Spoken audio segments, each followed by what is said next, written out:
Good morning students, welcome online classes.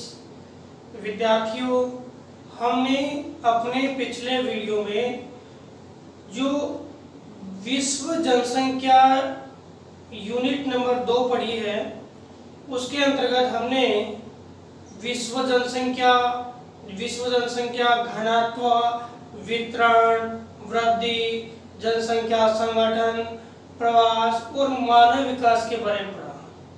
आज जो हम अपनी अगली यूनिट स्टार्ट करने जा रहे हैं, जो आपकी यूनिट नंबर 5 है।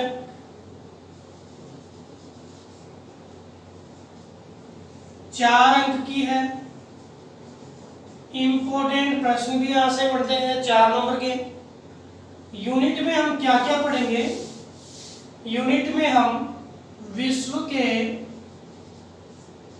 परिवहन माध्यमों को पढ़ेंगे, विश्व के संचार माध्यमों को पढ़ेंगे एवं विश्व में व्यापार क्रियाओं को पढ़ेंगे, जिसके अंतर्गत अंतर्राष्ट्रीय व्यापार की क्रियाओं, अंतर्राष्ट्रीय व्यापार के महत्व, अंतर्राष्ट्रीय व्यापार के संगठन, साथ ही साथ हम विश्व के प्रमुख प्रादेशिक व्यापार संगठन और भारत का अंतर्राष्ट्रीय व्यापार में क्या हिस्सा या क्या भूमिका है, इसका अध्ययन हम अपनी इस यूनिट के माध्यम से करेंगे। तो विद्यार्थियों, हम यूनिट को आरंभ करते हैं। यूनिट में जो पहला लेसन है, यानी अपनी पुस्तक या पाठ्यक्रम का जो 10वां लेसन है, विश्व परिवहन और संचार, उसको हम पढ़ेंगे। देखते हैं परिवहन क्या है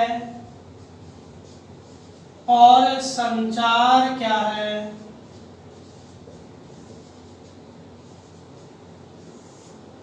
परिवहन और संचार, परिवहन के बारे में देखिए और संचार के बारे में देखें तो परिवहन सामान्यतया एक ऐसा माध्यम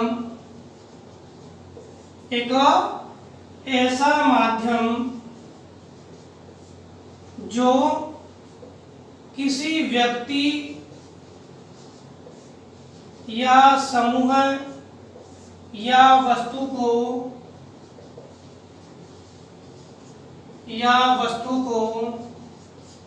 एक स्थान से दूसरे स्थान तक ले जाए। ऐसा माध्यम जो किसी व्यक्ति या समूह या वस्तुओं को एक स्थान से दूसरे स्थान पर ले जाए, ऐसे माध्यम को क्या बोलते हैं? परिवहन माध्यम, यानी क्या बोलते हैं? परिवहन। और परिवहन जो है, यूं भी कह सकते हैं कि यात्री व वस्तुओं को एक स्थान से दूसरे स्थान पर ले जाने वाला माध्यम। हम व्यक्ति या समूह को हम क्या बोल सकते हैं? यात्री। तो यात्री या वस्तुओं को एक स्थान से दूसरे स्थान पर ले जाने वाला माध्यम क्या कहलाता है? परिवहन कहलाता है। परिवहन की हम बात करें तो हमने पढ़ी है आर्थिक क्रियाएं, पहली, दूसरी, तीसरी। इन तीनों आर्थिक क्रियाओं में वैसे देखिए, परिवहन हमने 3rd में पढ़ा कि परिवहन, व्यापार, संचार, ये सब किसमें पढ़े? 3री में। लेकिन परिवहन एक ऐसा माध्यम है जो पहली में, दूसरी में, यानी त्रिस्तरीय आर्थिक क्रियाओं में परिवहन का मुख्य योगदान मिलता है। कैसे मिलता है? आपके छोटे छोटे कुटीर उद्योग है, उनमें भी जो स्थानीय बाजार से वस्तु लाने, ले जाने, बाजार तक भेजने, इसके लिए किसकी आवश्यकता है? परिवहन की। आपकी जो डेयरी उद्योग है या आपके जो स्वच्छंद उद्योग है, उनके लिए भी स्थानीय क्षेत्रों से जो वस्तु लाने, ले जाने, बाजार तक पहुंचाने के लिए किसकी आवश्यकता है? परिवहन माध्यम। और जो उद्योग है, उनमें कच्चे माल के स्रोत, शक्ति के साधन, बाजार तक वस्तुएं निर्मित है, उनको पहुंचाने के लिए किसकी आवश्यकता है? परिवहन की। और तीसरा, यात्रियों को या वस्तुओं को पहुंचाने के लिए किसकी आवश्यकता है? परिवहन की। तो परिवहन त्रिस्तरीय आर्थिक व्यवस्थाओं में मिलता है। और ये देखें तो कौन से सेक्टर में आता है? सेवा सेक्टर में आता है। किसमें आता है? सेवा सेक्टर में आता है। तो परिवहन समझ में आ गया होगा। परिवहन एक ऐसा माध्यम है जो यात्री और वस्तुओं को एक स्थान से दूसरे स्थान तक ले जाता है। तीनों स्थितियों में क्या है? परिवहन आता है। तीनों स्तरों में क्या आता है? परिवहन आता है। अब एक बार हम बात कर लेते हैं संचार की। संचार क्या होता है? तो संचार की परिभाषा को देखें तो शब्द, संदेश, तथ्य, सूचना आदि का एक व्यक्ति या समूह द्वारा दूसरे व्यक्ति या समूह तक पहुंचाने का माध्यम क्या होता है? संचार होता है। शब्द, संदेश, तथ्य, सूचना का एक व्यक्ति या समूह से दूसरे व्यक्ति या समूह तक पहुंचाना, यानी सूचना, शब्द, संदेश, तथ्य और सूचनाओं का एक व्यक्ति या समूह से दूसरे व्यक्ति या समूह के बीच में क्या करना? आदान प्रदान करना क्या कहलाता है? संचार कहलाता है। आदान प्रदान करना क्या कहलाता है? संचार कहलाता है। और संचार जो है मैंने बताया व्यक्ति तो व्यक्तिगत भी हो सकता है और समूह यानी सार्वजनिक भी हो सकता है। ये माध्यम व्यक्तिगत भी हो सकता है और सार्वजनिक भी हो सकता है। और परिवहन की बात करें तो परिवहन स्वयं में क्या है? संचार का माध्यम है।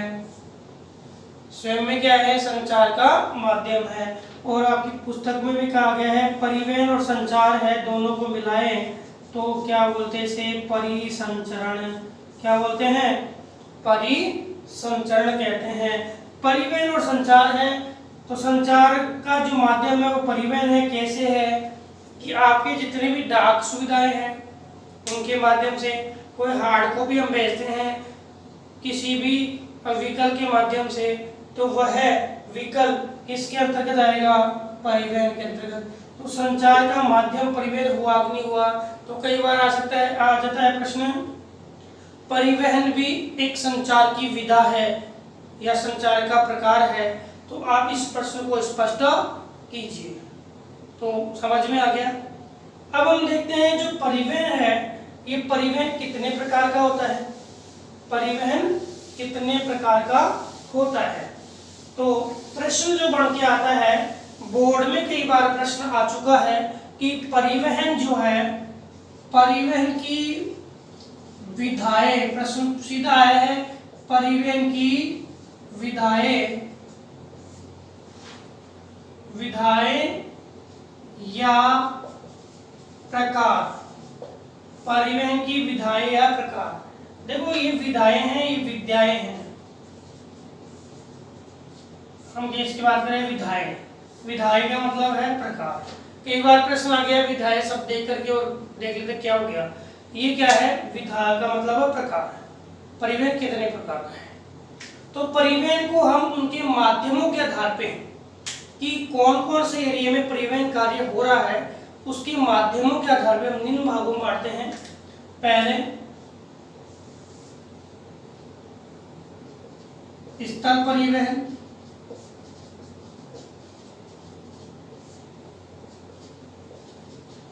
जल परिवहन, वायु परिवहन और वर्तमान में एक परिवहन जो अभी उभर कर सामने आया है, वैसे हम स्थल परिवहन में इसको गिनते हैं, पाइपलाइन परिवहन। कौन सा? पाइपलाइन परिवहन। वैसे स्थल परिवहन गिनते हैं और आने को तो ये जल परिवहन के अंदर भी आता है और वायु परिवहन के अंदर भी आता है।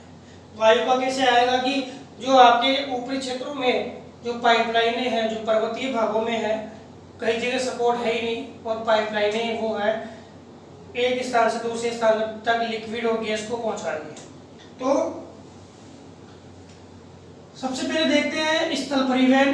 तो स्थल परिवहन की बात करें तो ऐसा परिवहन जो स्थलीय मार्गों पर या स्थलीय क्षेत्र में संचालित होता है। स्थलीय क्षेत्र में क्या होता है? संचालित होता है।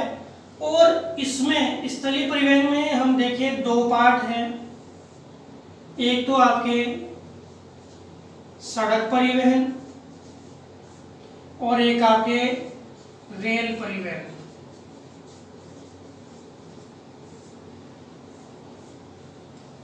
सड़क परिवहन है छोटी और मध्यम दूरी के लिए, छोटी और मध्यम दूरी के लिए जो सबसे उत्तम स्थलीय परिवहन है वो कौन सा है? आपके सड़क परिवहन। प्रश्न आ जाता है छोटी व मध्यम दूरी के लिए सबसे उत्तम परिवहन कौन सा है? तो आपके कौन सा है? सड़क परिवहन आएगा। कौन सा आएगा? सड़क परिवहन।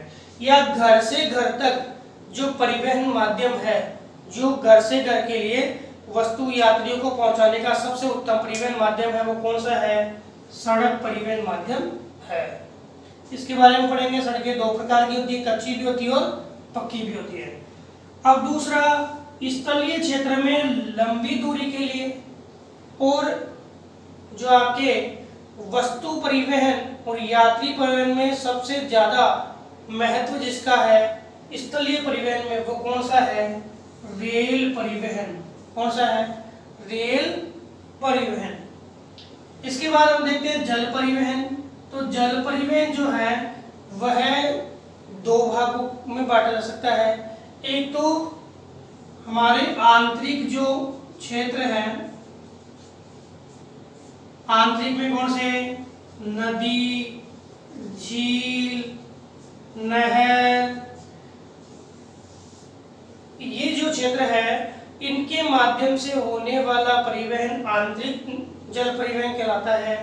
दूसरा बाहरी, बाहरी को हम सामुद्रिक जल परिवहन भी कह देते हैं। क्या बोल देते हैं? सामुद्रिक जल परिवहन।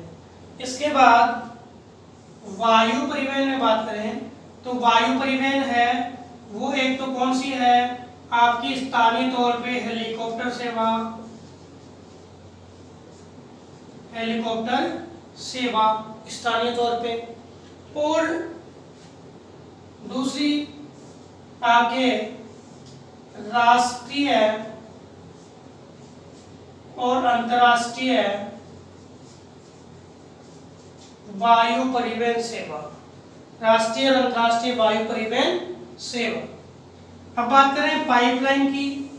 तो पाइपलाइन क्या है? देखो ये हवा का है, ये जल का है, ये स्थल का है, सीधी से जानते हो। पाइपलाइन क्या है? तरल व गैसीय पदार्थों को एक स्थान से दूसरे स्थान तक ले जाने वाला जो माध्यम है वो कौन सा है? पाइपलाइन माध्यम। पाइपलाइन माध्यम। ये बोलते भी इसके लिए कि अबाधित रूप से निश्चित आपूर्ति के रूप में जो तरल और गैसीय पदार्थों की आपूर्ति करने वाला माध्यम है वो कौन सा है? पाइपलाइन परिवहन। क्लियर? अब यहाँ से कुछ प्रश्न आते हैं सामने। एक तो मैंने बता दिया कि छोटे और मध्यम मार्गों में सड़क परिवहन, स्थल परिवहन में लंबी दूरी के लिए और यात्री और बड़ी मात्रा में वस्तुओं के लिए रेल परिवहन। और विश्व में अंतर्राष्ट्रीय व्यापार में सर्वाधिक प्रयोग किया जाने वाला कौन सा है? जल परिवहन। प्रश्न याद रखना, विश्व में अंतर्राष्ट्रीय व्यापार में सर्वाधिक प्रयोग किया जाने वाला मार्ग कौन सा है? जल परिवहन मार्ग। इसके बाद विश्व में बहुमूल्य या शीघ्र खराब होने वाली वस्तुओं के लिए, बहुमूल्य और शीघ्र खराब होने वाली वस्तुओं के लिए जिस परिवहन माध्यम का हम उपयोग करते हैं वो कौन सा है? वायु परिवहन। कौन सा है? वायु परिवहन। तो परिवहन के विधाएं या प्रकारों से प्रश्न आता है तो समझ में आ गया। अब हम एक एक करके परिवहन माध्यमों को विश्व के संदर्भ में देखते हैं। सबसे पहले हम बात करेंगे स्थल परिवहन की। सबसे पहले हम स्थल परिवहन को देखते हैं। स्थल परिवहन है, स्थल परिवहन मार्ग को हमने दो भागों में विभाजित किया था, एक सड़क और एक रेल परिवहन। सड़क परिवहन के अंतर्गत देखें तो सड़क परिवहन मार्ग है वो छोटी और मध्यम दूरी बताया था। छोटी और मध्यम दूरी के लिए सबसे इंपॉर्टेंट जो परिवहन माध्यम है वो कौन सा है? सड़क परिवहन माध्यम। सड़क परिवहन माध्यम के द्वारा लगभग विश्व के अधिकांश जो क्षेत्र है उनमें परिवहन सुविधाओं का संचार होता है। परिवहन जो सुविधाएं हम प्राप्त करते हैं, अधिकांश परिवहन सुविधाएं हम किस मार्ग से प्राप्त करते हैं? सड़क मार्ग से। क्योंकि क्षेत्रों में रहने वाले जो लोग हैं वो अपने स्थानीय क्षेत्र भागों के अंदर जाने के लिए किसका प्रयोग करते हैं?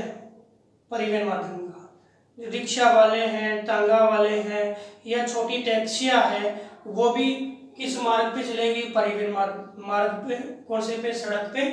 और जो सड़क मार्ग है वो सभी लोगों के लिए, सड़क मार्ग है वो सभी लोगों के लिए आवागमन का सबसे महत्वपूर्ण मार्ग माना जाता है। सड़क मार्ग की हम बात करें तो सड़क मार्ग जो है वह दो प्रकार की सड़कों के माध्यम से बना है, एक तो कच्ची सड़कें और एक पक्की सड़कें। कच्ची सड़कें वो जो मिट्टी आदि से अपने आप ही जो परिवहन माध्यम है उनके चलने से या व्यक्तियों के चलने से पगडंडी के रूप में अपने आप ही बन जाती है। ठीक है। यहाँ कई क्षेत्रों में इनको बनाया भी जाता है। तो ये क्या है? मौसमिक प्रक्रियाओं के आधार पे, मौसमिक गतिविधियों के आधार पे हर मौसम में लगभग क्या हो जाती है? खराब हो जाती है। लेकिन पक्की सड़कों की बात करें तो कंकर पत्थर और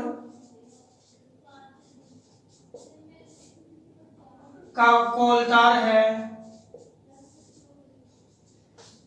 कंकर पत्थर है, कोलतार या डामर वगैरह है, उनके माध्यम से इनमें जो इनको बनाया जाता है और इनको क्या है कि पक्का किया जाता है। लेकिन विशेषकर देखें तो वर्षा के मौसम में ये भी क्या हो जाती है? क्षतिग्रस्त हो जाती है। वर्षा के मौसम में क्या होती है? ये भी क्षतिग्रस्त हो जाती है।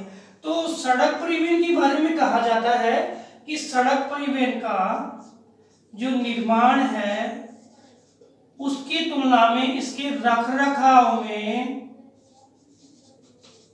ज्यादा खर्च आता है। निर्माण से ज्यादा खर्चा किस में आ रहा है? रखरखाव में आ रहा है। क्यों आ रहा है? क्योंकि बार बार क्या होती है? वो क्षतिग्रस्त हो जाती है। क्या हो जाती है? क्षतिग्रस्त हो जाती है। और यहाँ पे हम दो देशों की बात करेंगे, एक तो विकसित देश और एक विकासशील देश। तो हम विकासशील देशों में सड़क घनत्व देखें तो अपेक्षाकृत आपको कम मिलेगा, जबकि विकसित देशों में आप सड़क घनत्व देखो तो आपको ये क्या मिलेगा? ज्यादा मिलेगा। क्यों मिलेगा? क्योंकि लोग हैं अपने क्षेत्र में उन्नत जो कच्चे माल के स्रोत है उनका प्रयोग करके और किसका निर्माण करते हैं? सड़कों का निर्माण करते हैं। जबकि हमारे जैसे विकासशील देशों में जो मटेरियल है, कच्चे माल के जो स्रोत है उनका सही उपयोग नहीं करते और सही जो वस्तु निर्माण तत्व है या जो सही मटेरियल है उसमें नहीं लगाते, जिसके कारण जल्दी ही वो सड़क है वो क्या हो जाती है? क्षतिग्रस्त हो जाती है। और हम नवीनतम निर्माण का नहीं सोचकर उसी को क्या करते हैं? मरम्मत करते रहते हैं, जिससे विकासशील देशों में सड़क का घनत्व कम और विकसित देशों में सड़क का घनत्व क्या मिलता है? ज्यादा मिलता है। तो सड़कें समझ में आ गई। सड़कें क्या होती है? सड़कें सामान्यतः वह स्थलीय मार्ग है जो छोटी और मध्यम दूरी के अंदर परिवहन माध्यमों के संचालन के लिए उपयोग किया जाता है। और कच्ची और पक्की दो प्रकार की सड़कें होती है। ये कच्ची तो अपने आप बन जाती है, हर मौसम में खराब होती है, कंकर, पत्थर, कोलतार, डामर वगैरह इनसे बनाते हैं। कौन सी? सीमेंट से बनाने लगे आजकल। ये कौन सी? ये पक्की है। वर्षा के मौसम में ये भी क्या हो जाती है? खराब हो जाती है। निर्माण से ज्यादा किसमें आता है? रख रखाव में खर्चा। कौन से देशों की बात कर रहा हूँ? विकासशील। विकसित देशों में जो सड़क है वो वहां पे सड़क घनत्व अच्छा है। क्यों है? क्योंकि वो अच्छे जो आपके मटेरियल है उसके माध्यम से सड़क का निर्माण करते हैं। तो विद्यार्थियों अब देखते हैं कि जो विश्व में प्रमुख सड़क मार्ग हैं वो कौन कौन से हैं। अब सड़कों के अंतर्गत हम विश्व में महामार्गों को पढ़ते हैं। देखो महामार्ग क्या होते हैं? विश्व में 80 मीटर चौड़ी दोहरे मार्ग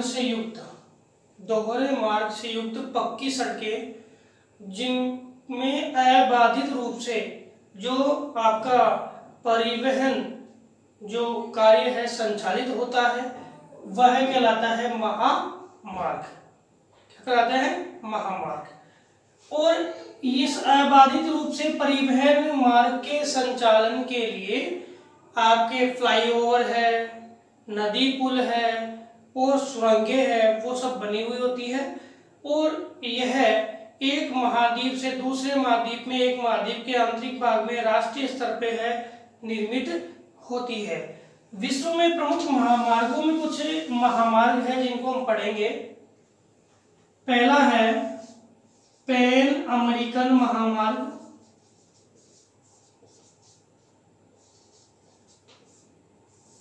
पैन अमेरिकन महामार्ग।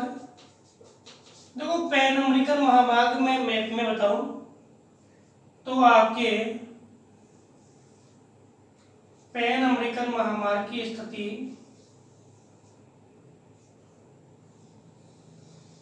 उत्तरी अमेरिका, दक्षिणी अमेरिका और मध्य अमेरिका के देशों को जोड़ने वाली है। उत्तरी अमेरिका, दक्षिणी अमेरिका और मध्य अमेरिका जो है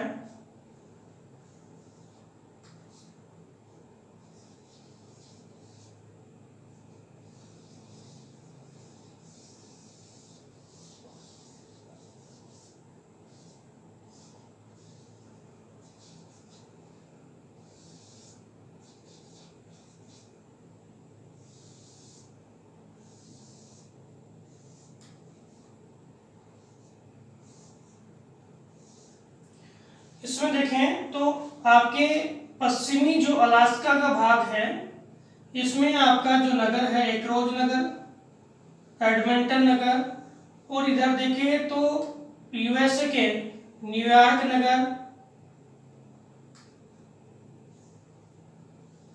फिर मैक्सिको, मध्य अमेरिका, ब्राजील के ब्राजीलिया नगर, चिली ये अर्जेंटीना के ब्यूनस आयर्स और ब्यूनस आयर्स से चिली के सैंटियागो नगर के नाम बोल रहा हूँ। चिली का सैंटियागो नगर, आपके अर्जेंटीना का ब्यूनस आयर्स, ब्राजील का ब्राजीलिया, मध्य अमेरिका, मैक्सिको, यूएसए के नगर, कनाडा और आपके अलास्का। यहाँ तक के नगरों को जोड़ने वाला ये विश्व का सबसे लंबा महामार्ग है जिसको हम क्या नाम देते हैं? पैन अमेरिकन महामार्ग। क्या नाम देते हैं? पैन अमेरिकन महामार्ग। दूसरा महामार्ग जो है वो है ट्रांस कैनेडियन महामार्ग। देखो कैनेडियन नाम आ गया तो कैनेडियन का नाम मतलब कहाँ का है? कनाडा का है। अब कनाडा के कौन से क्षेत्र से है?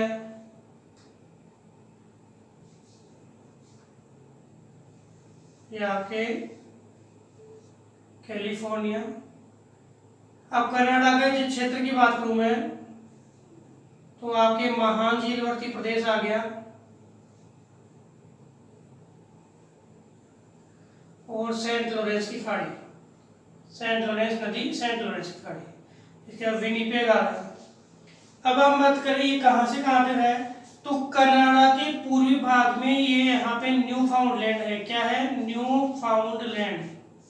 कौन सा है? Newfoundland. इसका नगर है कौन सा? Saint John. कौन सा नगर है? Saint John. सेंट जॉन नगर से ये मार्ग है वो आपके कनाडा में प्रवेश करता है, और कनाडा में प्रवेश करने के बाद आपके कनाडा के क्यूबेक, मॉन्ट्रियल, ओटावा होते हुए विनिपेग आएगा। विनिपेग झील है, और विनिपेग से पश्चिम में जो आपके ब्रिटिश कोलंबिया है, इस ब्रिटिश कोलंबिया के नगर का नाम है वैंकूवर। कहाँ तक जाएगा? वैंकूवर तक जाएगा। इसके बाद तीसरे जो महामार्ग की बात करूं, ये है अलास्का। अलास्का कनाडा या एकोरेज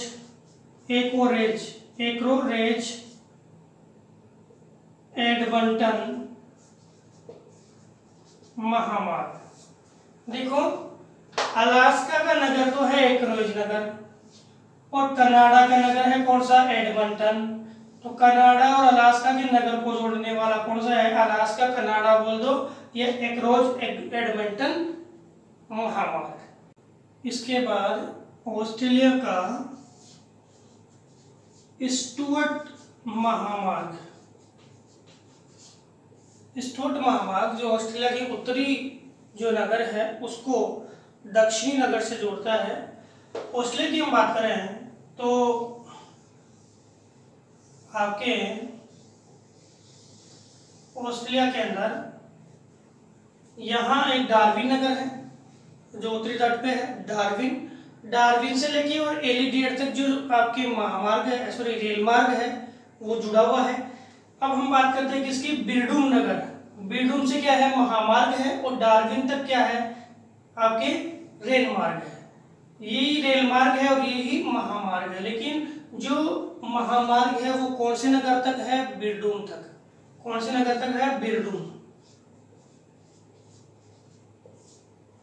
बिरडूम से एलिस स्प्रिंग, टेनेट क्रीक से आगे ब्रोकन हिल, पोर्ट अगस्टा, और आपके उड़नदस्ता नगर है, और उड़नदस्ता से कौन सा आ गया? एलिडेड।